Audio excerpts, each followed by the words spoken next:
Allez, bienvenue, c'est parti. Comment allez-vous aujourd'hui? Dites-moi, mettez-moi un petit pouce. Coucou, bienvenue. Mettez-moi un petit pouce, dites-moi comment vous allez aujourd'hui. Aujourd'hui, on va parler dialogue intérieur. Ce gros juge critique intérieur qui nous fait grossir, qui nous fait entrer en dépression, qui nous éloigne de ce qui nous nourrit profondément, de ce qui nourrit notre âme, de ce qui nous rend vivants. Aujourd'hui, on l'aborde sur le thème, la thématique de la nourriture, du poids, de la santé physique. Mais si vous commencez un peu à suivre mon travail, c'est tout l'objet du parcours que je vous propose, dans lequel je vous propose de vous accompagner. Je vous ai mis toute ma méthode dans ma masterclass, faire de l'hypersensibilité une force.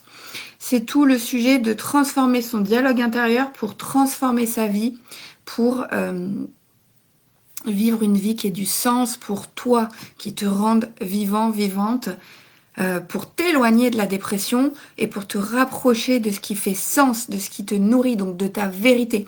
Plus tu vas te rapprocher de ta vérité, de ce qui fait sens pour toi, plus tu pourras te reconnecter à toi. Et je pense à la version de moi qui voyait partout des gens superficiels, des menteurs, des choses comme ça. C'était tout ce qui était en fait en miroir à l'intérieur de moi. Toutes les fois où j'étais en colère à l'extérieur, c'était au fond à l'intérieur de moi. Et donc, en apprenant à transformer son dialogue intérieur, à gérer ses émotions, comme on dit aujourd'hui, il y a beaucoup euh, de formations sur la gestion des émotions. Moi, je vous parle pas de les gérer. Je vais vous parler d'apprendre à les traverser, d'apprendre à les rencontrer et d'apprendre que derrière une émotion, il y a un message, il y a un besoin. Et nous, peut-être, les hypersensibles, hyperempathiques, on oublie qu'on a des besoins, on est très tourné vers l'extérieur parce qu'on a beaucoup de neurones miroirs, on fait par mimétisme, on veut que tout le monde se sente bien, on a plein de choses comme ça qui se mettent en place, tourner vers l'extérieur. Et je vous invite juste aujourd'hui à vous tourner vers l'intérieur, à rencontrer votre dialogue intérieur, vos émotions, pour vous en servir comme une boussole. On parle de boussole émotionnelle, on parle de GPS, on parle de faire avec le cœur.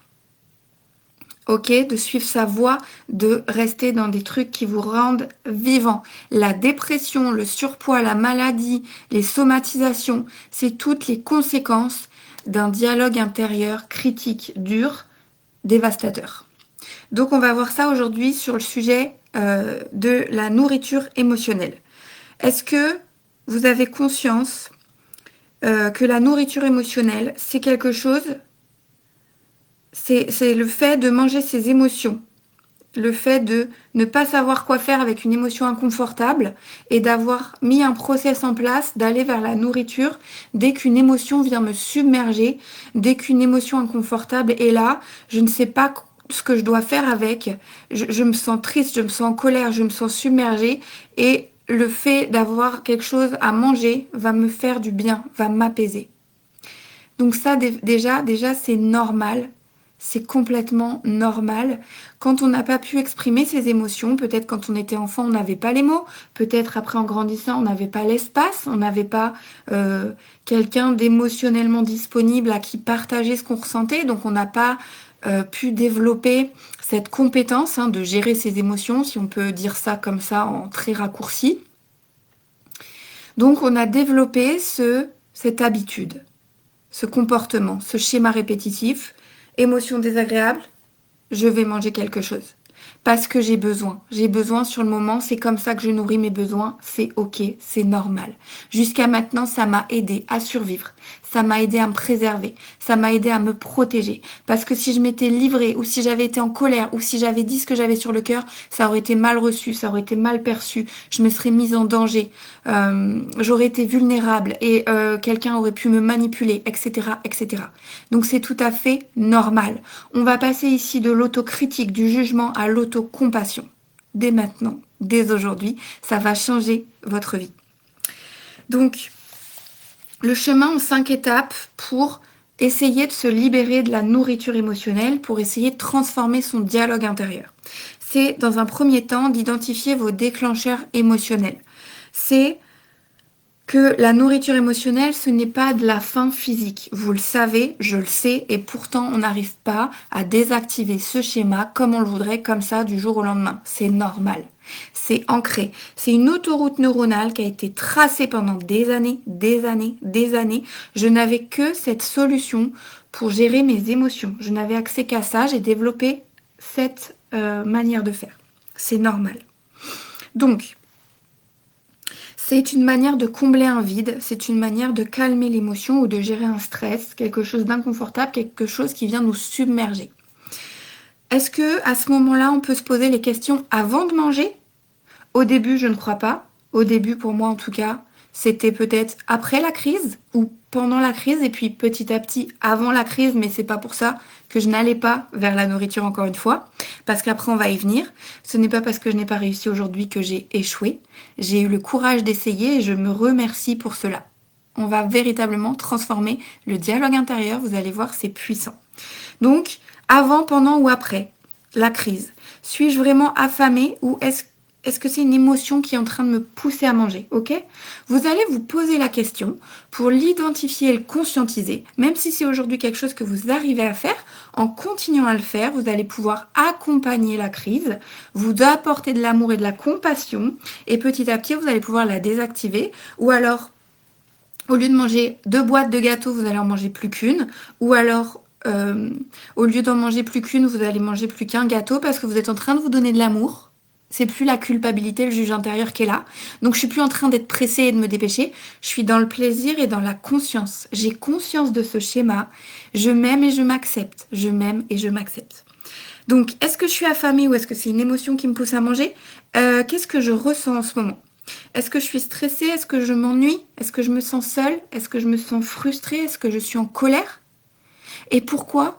Et pourquoi aujourd'hui, seule chez moi, en sécurité, je n'aurais pas le droit d'aller traverser cette émotion et d'explorer ce qu'il y a derrière, d'exprimer ma colère, d'exprimer ma tristesse, d'exprimer ce qui est là. Une émotion dure en général environ 90 secondes. C'est pour ça que souvent on va se jeter sur la nourriture et 1 minute, 5 minutes après, on est apaisé et on a tout de suite le juge intérieur qui rattaque avec la culpabilité, la honte, le jugement, les critiques. Donc prendre conscience qu'une émotion dure 90 secondes.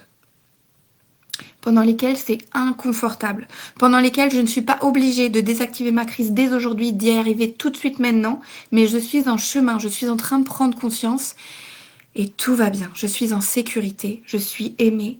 Ce n'est qu'une émotion qui passe, un nuage qui passe dans mon ciel.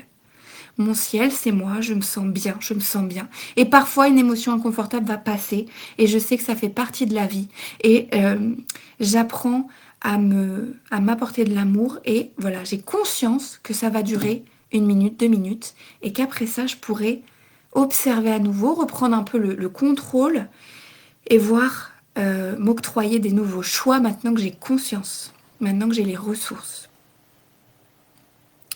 Alors là, l'astuce, ça peut être de noter dans un carnet les moments où tu ressens l'envie de manger émotionnellement pour repérer les schémas qui t'habitent, pour repérer.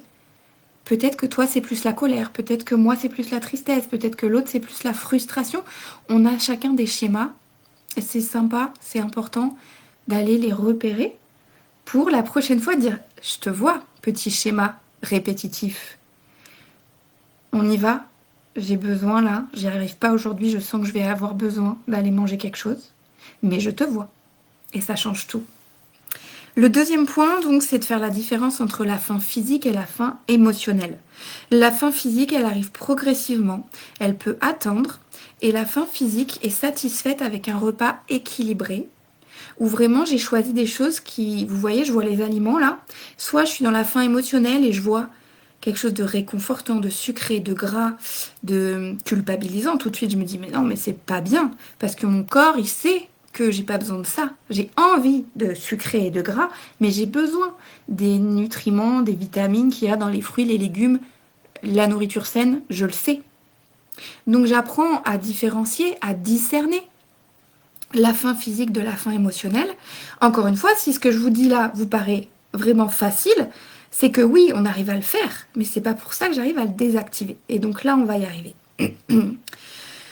Avant de manger, on peut aussi se donner le temps de prendre 3 grandes respirations et de se demander donc de quel type de faim il s'agit et d'aller observer, conscientiser, démêler ce qui se passe en moi pour ne plus avoir cette réaction que je ne veux plus avoir, dont je veux me libérer, qui me fait culpabiliser et je ne veux pas.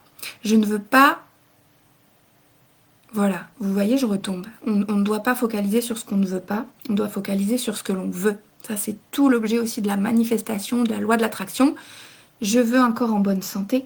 Je veux me libérer de ce schéma. Donc, je vais prendre mes 3 grandes respirations avant d'aller vers la nourriture et je vais observer.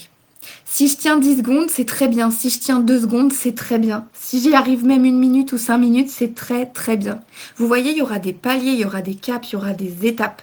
Souvent, peut-être vous lisez des posts, vous essayez de chercher des réponses, des trucs tout faits. Les gens, ils vont de A au point B sans vous expliquer qu'il y a en fait une infinité d'étapes. On n'a pas envie de voir le temps que ça prend. On a envie d'avoir des résultats. On a envie que ça aille vite. Oui, mais plus j'apprends à accueillir le fait que je suis impatiente, que j'ai envie que ça aille vite, mais que j'ai conscience du temps que ça prendra, et que j'ai conscience de me donner et de me dire ça prendra le temps que ça prendra, c'est une phrase très puissante qui m'a beaucoup aidée. Ça prendra le temps que ça prendra. Je veux mes résultats, je veux que ça aille vite. Oui, je suis impatiente, j'ai toutes ces parts en moi, et je sais aussi que ça prendra le temps que ça prendra. Donc, identifier les déclencheurs émotionnels, faire la différence entre la faim physique et émotionnelle. 3e temps, créer d'autres moyens de gérer ses émotions.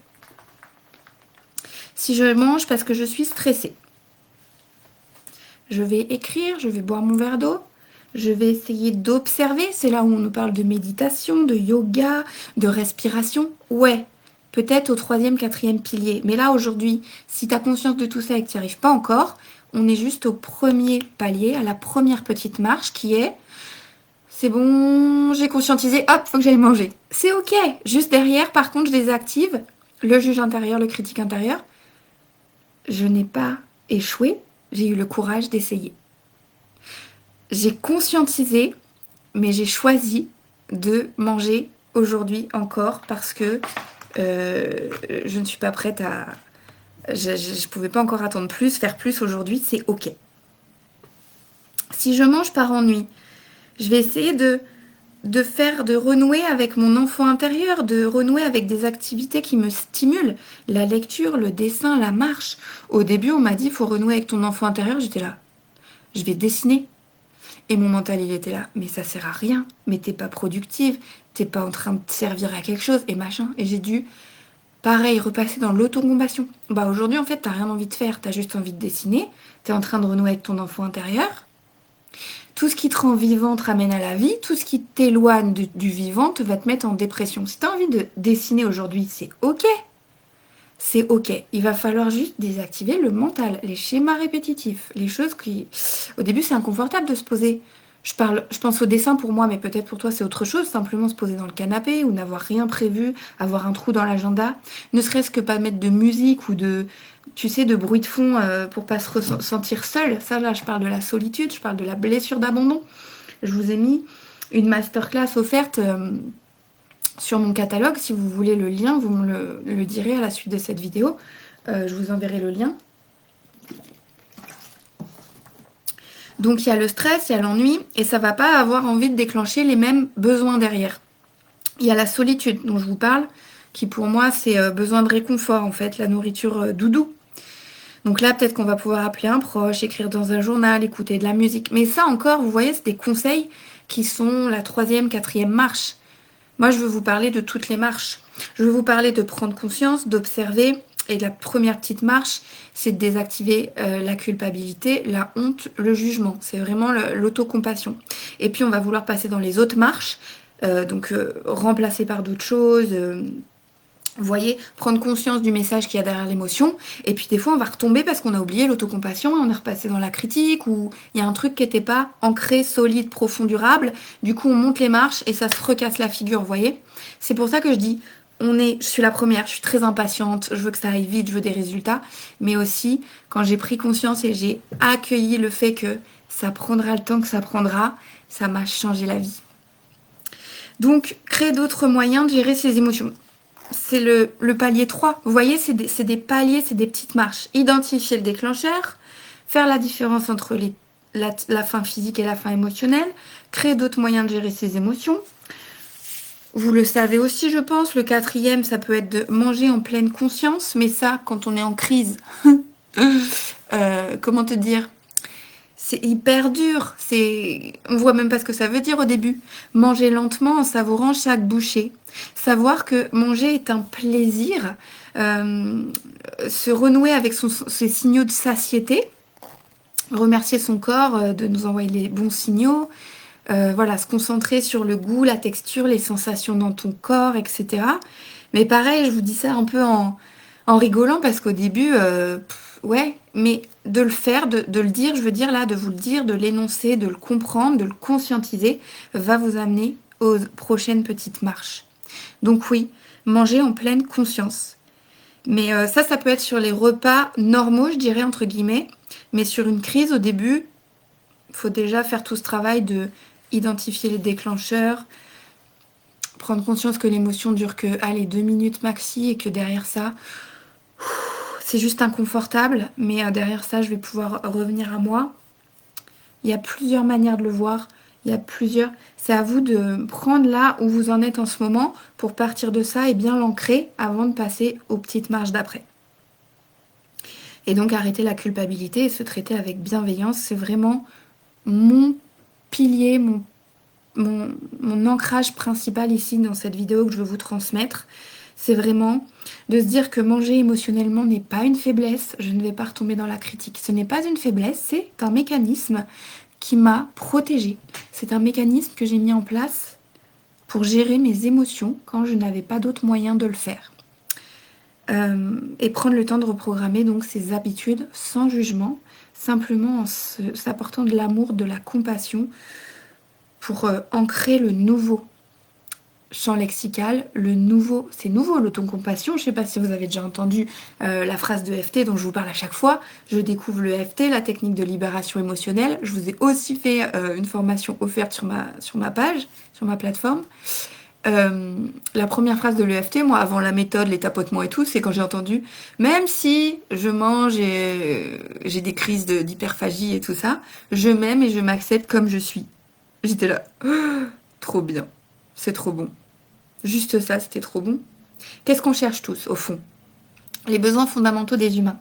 C'est l'amour, la sécurité. C'est tout. L'amour et la sécurité. Donc, je m'apporte de l'amour. Plus je m'apporte de l'amour, plus je me sens en sécurité. Ou alors, c'est tout un autre sujet. J'en parle sur les traumas, etc. J'ai été traumatisée, mon corps il est plus en sécurité, donc va falloir déjà renouer avec la sécurité avant d'amener de l'amour. Si là je vous parle d'amour, de compassion et tout, ça vous parle pas, ça vous parle pas, peut-être qu'il faut aller voir du côté du trauma et du côté de la sécurité dans le corps, le niveau de sécurité dans le corps. Se faire confiance, avoir confiance en la vie, se connecter, s'écouter, avoir des intuitions. Quand le corps il est trop stressé, il baigne dans le cortisol, les hormones du stress, il est en inflammation. Il y a tous les voyants sont au rouge, on a du mal à se connecter, à s'écouter. On est en hypervigilance, on est sur les dents, on se sent pas bien. Donc voilà, voir où t'en es par rapport à ça. Plus dans l'amour, t'es plus en recherche d'amour ou t'es plus en recherche de sécurité. Donc les phrases clés à se répéter. Je ne cherche pas la perfection, je cherche l'équilibre. Je peux écouter mon corps et répondre à mes besoins autrement. J'avance chaque jour. La nourriture est un plaisir et non pas un refuge. Je voulais beaucoup partager ça avec mon histoire personnelle, je le redis ici. J'ai eu un grave accident de voiture, mon petit frère a été traumatisé crânien. 6 mois plus tard, papa mettait fin à ses jours. Ça, c'était 2009-2010. Suite à ça, pendant 10 ans, j'étais dans le travail refuge, la nourriture refuge, le sommeil refuge. J'étais stressée. J'étais traumatisée. Je n'en avais pas conscience parce que pour moi, le trauma, c'était le trauma crânien de mon petit frère. C'était les trucs graves, le trauma de choc. Et j'ai découvert qu'il y avait le trauma en développement. Toutes les fois où mon système a été acculé, n'a pas pu se défendre, n'a rien pu faire, je suis rentrée dans le figement, la procrastination, l'effondrement.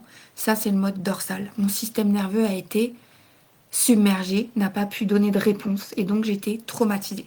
J'étais comme un peu coincée dans mon corps, mais j'arrivais à fonctionner. C'est le figement fonctionnel. J'allais au travail, je mangeais, je dormais. J'allais au travail, je mangeais, je dormais. J'avais un endroit où je me sentais utile, où il y avait des règles, où il y avait un cadre. Je cherchais cette sécurité, j'avais besoin de sécurité. Donc j'en ai trouvé dans mon travail, j'en ai trouvé dans mon lit, j'en ai trouvé dans la nourriture.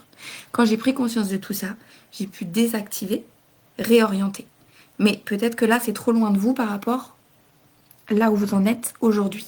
Prenez que ce qui vous parle à chaque fois je vous le dis, j'ai oublié de le dire en début de vidéo, ne prenez que ce qui vous parle, ne vous comparez pas, ne vous jugez pas. Prenez le petit pas, quel est votre prochain petit pas? Donc tout ça, c'est vraiment le travail, tout ça, c'est conscientiser. Tout ce qu'on dit là, c'est pour se reconnecter à ses véritables besoins, pour assainir son rapport à la nourriture. Et plus tu écoutes tes émotions, plus tu vas apprendre à prendre soin de toi autrement. Et moins tu auras besoin de compenser avec la nourriture. Pareil, dans cette époque de travail refuge, sommeil refuge, nourriture refuge, je croyais qu'il n'y avait que pour se faire du bien, Oh, je perds mes mots. Je ne connaissais que la nourriture physique, l'alimentation et le repos pour me reposer. Or, il existe 7 types de repos. Le repos spirituel, le repos créatif, le repos social. J'ai perdu les autres. Le repos mental, physique, tous nos centres énergétiques, quoi. Mental, physique, créatif, social, émotionnel, sensoriel, spirituel. Il y a plein de sortes de se réénergiser, de rééquilibrer, de retrouver de l'énergie. Et moi, j'allais vers l'alimentation parce que dans mes croyances, dans mes schémas, dans mes automatismes, mes automations, j'hésitais entre les deux, il n'y avait que la nourriture et le sommeil. Je n'étais plus créative, je n'étais plus curieuse, je n'étais pas spirituelle. J'essayais de fonctionner avec le peu d'énergie qui restait. C'est ça le figement fonctionnel, hein. Et il fallait avancer, il fallait faire à chaque jour un petit pas. Et j'ai fait comme j'ai pu. Et c'est OK.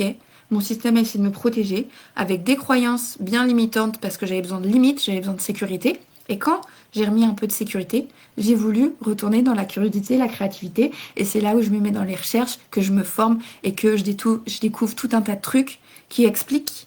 Maintenant, je peux expliquer, étayer tout ce que j'ai vécu dans mes cellules. Avant, je lisais sans comprendre. Aujourd'hui, je lis, j'étudie, mais ça vient juste étayer, appuyer, renforcer ce que j'ai vécu dans mon corps. Donc c'est pour ça que je peux vous en parler des heures et des heures. Et d'ailleurs, on va avancer. Donc vraiment, le travail qu'on fait ici, c'est de se reconnecter à ses besoins. Est-ce que tu savais déjà que tu as des besoins ou est-ce que tu es tout le temps tourné vers les autres? Moi, je ne savais même pas que j'avais des besoins au début. Je ne savais même pas qu'une émotion, c'était là pour me dire tu as besoin. La tristesse, c'est que tu as besoin de réconfort. La colère, c'est que tu as besoin de poser des limites. Tu as besoin de sécurité. Tu as besoin d'un cadre. La joie, c'est que tu es dans la vie. Tu es dans ce qui te rend vivant. Faut y aller. Faut la préserver, la cultiver. Faut y aller. Donc pourquoi on ne nous parle jamais? Moi, voilà, je suis là pour dire que soit j'ai essayé tous les régimes du monde depuis que je suis à l'ado, allez, en 5e, les humiliations du collège, etc. J'ai toujours eu du surpoids. Depuis que je suis ado, je fais des régimes. On a même été à faire en famille le régime de la soupe aux choux. C'est un régime de soupe aux choux, de fruits, de légumes, pendant des mois. On a fait ça sur un été. Mes parents, ils étaient en dépression parce qu'ils étaient pleins de carences et tout. Moi, en 5e, ça allait encore. Mais problème de fer et tout. Bref, le régime de la soupe aux choux, c'est pour les personnes en très grande, comment on dit, obésité, très grand surpoids, qui doivent maigrir très rapidement pour se faire opérer, pour avoir une chance de pouvoir subir une opération chirurgicale, médicale. C'est le régime... Enfin, j'avais que 10 kilos de trop, j'étais à l'adolescence. En plus, on sait que les jeunes femmes transforment plus Donc les hormones hein, vont plus nous faire transformer, nous, la nourriture en gras et puis les mecs à l'adolescence en muscles. Enfin voilà, il y a tout un tas de choses à comprendre avant de mettre en place des régimes draconiens comme ça. C'était n'importe quoi. Avec le recul, on sait qu'avec le recul, de toute façon, c'était n'importe quoi. Mais c'est la vie. Sur le moment, moi, ça allait un peu mieux. Mais comme la racine n'était pas traitée, dès qu'on a arrêté le régime de la soupe aux choux, vous pensez bien que j'ai repris le double parce que j'avais la dalle et j'avais des carences de partout, j'avais besoin de protéines, j'avais besoin de lipides, j'avais besoin de tout le reste.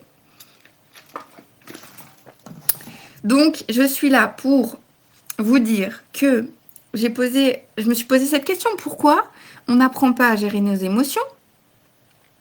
Et surtout, pourquoi on va jamais démêler au niveau psycho pour aller chercher la racine, pour désactiver ces purées de schémas qui nous font suer? Donc, il y a plusieurs points de vue, en fait. C'est que, voilà, si aujourd'hui tu es attiré par les régimes, les solutions miracles, c'est qu'il faut savoir que la société privilégie les solutions rapides parce que nous, en tant qu'humains, on va acheter ces choses-là parce qu'on est pressé, on veut des méthodes express pour gérer le stress, les émotions. On veut que ça aille vite, mais on oublie que les émotions sont des messagers et pas des ennemis qu'il faut faire taire, qu'il faut ignorer et faire un régime à côté, quoi. Donc c'est vraiment important d'arriver à décoder ces émotions au lieu de se dire il faut les gérer, les calmer ou les je sais pas quoi. Il faut juste apprendre à les décoder. Il y a un besoin derrière, qu'est-ce que je fais? J'ai besoin de ça, ok. Est-ce que je peux combler ce besoin avec autre chose? Est-ce que je peux pas pour l'instant le combler, donc il faut que j'apprenne la frustration. Comment je fais, quoi? Comment ça se passe derrière? Mais il y a tout un tas de solutions quand on commence à apprendre à s'écouter. On a accès, je vous disais, d'abord c'est le mental, il faut, je dois, faut que ça aille vite, machin. Mais quand j'apprends à m'écouter, je laisse traverser les émotions, j'ai accès à beaucoup plus de ressources, à beaucoup plus de... Vous savez, depuis la conscience, le cœur, on est beaucoup plus puissant que depuis le mental. Aussi, on est pressé parce que démêler nos émotions, c'est inconfortable. Explorer ce qui nous tracasse à un niveau profond peut réveiller des blessures enfouies de notre enfance, des relations passées, des traumatismes. Donc il faut être en sécurité pour faire ça. Il faut se sentir... Hein, je vous en parlais, niveau de sécurité, niveau d'amour, dans quoi je suis en ce moment, qu'est-ce qui est le plus ok pour moi. Si en ce moment vous écoutez tout ça mais que vous n'êtes pas encore prêt à le faire, c'est que vous êtes sur la sécurité ou vous êtes ailleurs. Donc encore une fois, autocompassion. Encore une fois, chacun ses petits pas, chacun son chemin. Donc beaucoup de gens préfèrent éviter cette introspection car elle demande du courage et du temps. Voilà. Est-ce que en ce moment tu as le courage, les ressources, l'énergie de faire cette introspection, d'aller défaire cette racine, désactiver ça? Ou est-ce que c'est pas le moment et c'est ok? Tout est ok, tout est ok. Non, parce que ça fait du bien, on l'oublie souvent. Moi, la première, dans mes vidéos, je vais extrêmement vite et j'oublie de revenir à la première étape qui est de se dire que je suis normale, je suis ok, je suis assez, tout est juste. Il y a toujours des bénéfices cachés derrière quelque chose que je vis comme une souffrance ou que je subis à un moment, hein. Je m'en rends compte, je le conscientise, mais derrière cet état qui me convient pas, il y avait tout un tas de bénéfices cachés derrière qui faisaient que j'étais en train de me protéger. C'était pour nourrir mon niveau de sécurité, mon besoin de sécurité ou mon besoin d'amour. Donc tout est ok.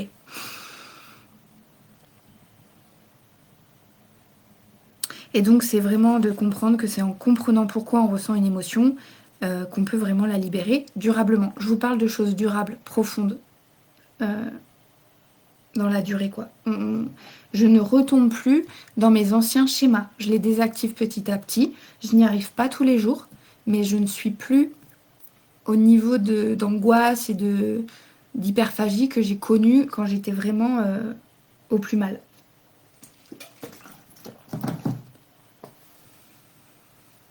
Et donc, au lieu, par exemple, de calmer l'anxiété ou une émotion avec du chocolat, je peux me demander de quoi ai-je vraiment besoin et quelle peur se cache derrière mon stress. L'autre fois, ça m'a repris, j'ai voulu aller manger. Et en fait, c'était 5 secondes avant que je me mette à pleurer. Il y avait une émotion qui était en train de monter. Je n'avais pas faim, mais je me dirigeais vers le frigo ou je sais plus, un placard. Et j'ai attendu, j'ai essayé d'attendre. C'était vraiment inconfortable. Et j'ai vu que en fait j'allais me mettre à pleurer. Donc j'ai laissé traverser, j'ai pleuré 90 secondes et après c'était passé. Je ne sais pas ce qui s'est passé. En plus, on n'est pas obligé de tout expliquer, de tout comprendre. Moi, souvent, je me suis fait des nœuds au cerveau pour essayer de démêler, de comprendre, d'analyser, de machin. Et parfois, ça a juste besoin de traverser parce qu'il y a des choses qui ressortent, qui émergent, qui... On est vivant, on est des êtres vivants. C'est vivant. Donc c'est passé. Et après, je suis partie faire autre chose et j'avais oublié, quoi. Et donc, prendre conscience qu'on a voilà, cette facilité à vers les solutions rapides, qu'on veut des résultats, parce qu'on aussi, on n'a pas été éduqué, pas toujours, à comprendre nos émotions. C'est vrai que je suis assez d'accord avec ce point de vue là, de dire on va à l'école, on apprend les maths, le français, mais on ne nous apprend pas à gérer nos émotions. Maintenant, je pense que ça va venir, ça vient, mais nous, hein, je parle de ma génération et celle d'avant, on savait pas à quoi servaient les émotions. Fallait juste, euh, on écoutait les gens qui étaient autour de nous, qui disaient il faut gérer, il faut les contrôler, les réprimer, mais on n'a jamais dit écouter, on n'a jamais dit ça. C'est pour ça, de changer son champ lexical, son vocabulaire, va t'apporter beaucoup de bénéfices d'autocompassion. Il faut aller chercher du vocabulaire. C'est pour ça que tu peux aller chercher les affirmations positives. Des gens qui t'inspirent, ils ont un vocabulaire qui t'inspire. Et toi, tu vas avoir ce nouveau champ lexical qui va venir en toi. C'est hyper puissant.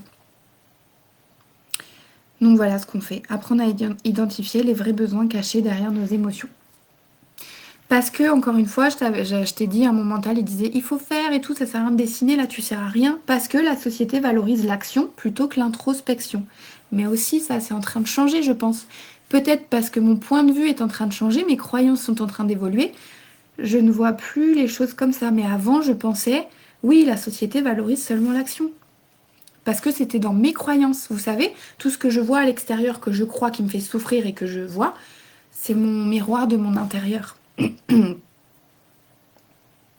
Donc c'est assez vraiment puissant de voir que en prenant des petits moments réguliers pour analyser les émotions, au lieu juste de les chercher à les calmer, les ignorer, les réprimer ou je sais pas quoi, les gérer, on devient de plus en plus puissant. On est dans sa puissance, dans son centre, on se reconnecte à soi et on peut véritablement s'épanouir, se libérer de tout un tas de peurs qu'il y a cachées derrière ce fait d'avoir des besoins de nourriture émotionnelle. Et plus je vais me libérer des peurs, des croyances, des schémas, de ma petite prison là, plus je vais pouvoir m'épanouir, me prendre ma place, être dans l'expansion, respirer. Alors maintenant, oui, faire du yoga, respirer et tout, oui, je comprends, parce que c'est des moments où je suis à l'intérieur de moi et je vais observer tout ce qui se passe. Mais au début, c'était impossible, impossible. Donc voilà, comment démêler ses émotions à un niveau psychologique, c'est de se poser des bonnes questions, de faire de l'écriture intuitive peut-être, de travailler sur ses croyances, ses schémas inconscients. Et si tu ressens le besoin d'être accompagné pour être en sécurité, pour être avec quelqu'un qui a fait le chemin, pour ton champ lexical, juste pour être inspiré, juste parce que tu as envie, voilà, j'ai ma masterclass Faire de l'hypersensibilité une force à te proposer. Je mettrai le lien dans la description sur cette vidéo sur YouTube. On ne parle pas de l'alimentation, mais c'est une des conséquences en cascade, l'alimentation, de ton dialogue intérieur, de comment tu es connecté avec toi à l'intérieur, de tout ce qui se passe à l'intérieur. On parle de durabilité, de profondeur, de désactiver les racines, d'aller faire ce travail d'introspection, de se poser des questions et d'aller voir nos schémas, nos angles morts, nos masques. Je parle des masques, des blessures, de l'enfant intérieur, etc. Ce n'est pas... Quand je parlais de ça, ma mère au début, elle me dit non, non, ça fait mal, remuer toutes ces choses douloureuses. Je vois pas ça comme ça. Je le précise pour dire que c'est juste observer, laisser passer cette émotion de 30 secondes, 1 minute 30, inconfortable. Donc, pendant que tu es en train d'apprendre ce process, c'est inconfortable un petit peu beaucoup tous les jours, ou par moment, parce que des fois on n'a pas envie et puis on lâche, on pense à autre chose d'une semaine à l'autre ou quoi. Tu vois, c'est à ton rythme, c'est pas quelque chose de violent, de douloureux, qui fait mal. C'est inconfortable, c'est challenge, mais une fois que t'en es sorti, la vie est tellement plus belle. Donc voilà, il y aura le lien dans la description pour la masterclass qui est vraiment d'aller chercher la racine de tout ce qui nous fait souffrir. Parce que je finirai là-dessus, la douleur est inévitable, mais la souffrance est optionnelle. Prenez bien soin de vous, je vous souhaite une très belle journée et à bientôt.